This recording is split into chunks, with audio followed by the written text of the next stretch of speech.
So everybody's talking about, and I've watched Louis Theroux's documentary Inside the Manosphere. Let me give you a summary in a few words. There are bad men saying bad things. The end. And I get what he's trying to do. I get what he's trying to expose.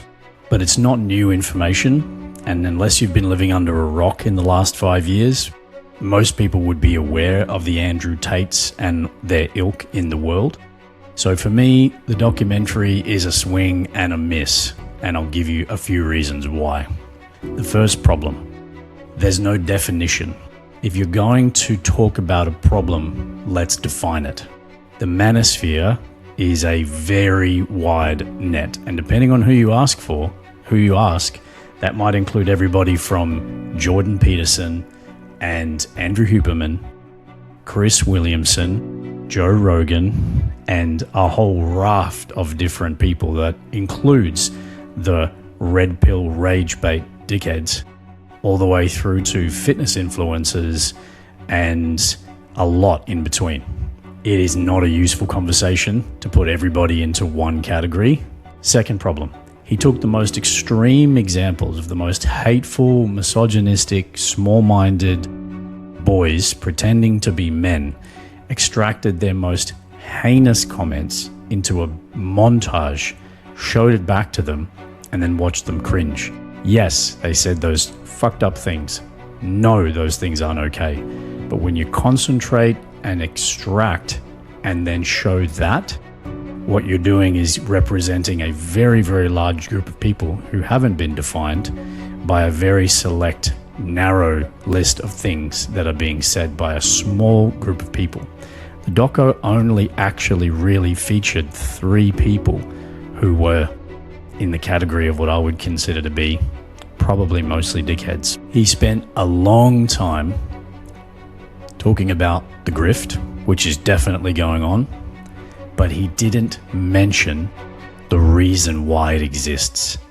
And without understanding the cause, there's not really a lot of point talking about the symptom. Young men are completely devoid of healthy, integral, masculine role models.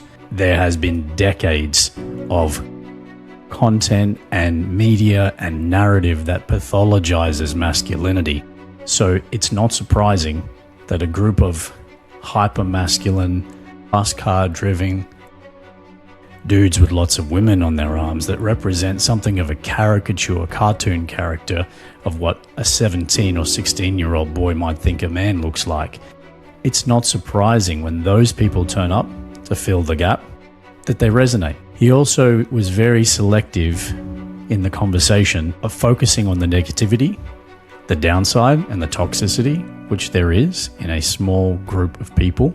He didn't talk about any solutions. To me, it's not a very useful conversation unless we examine why the problem is there or talk about what we're going to do about it. Young men are craving healthy, masculine role models. And the solution is not more documentaries, not more shaming, not more telling boys and men what they shouldn't be. It's to provide them a viable alternative. This isn't a failure of young men. This is a failure of a system to provide community, belonging, brotherhood, initiation, a set of guardrails in what it is to be a good man. And this is the work that I've been doing for half a decade, is to provide men the thing that they actually want and need. So Louis Theroux, he looked at broken men, he judged what he saw, and he went home.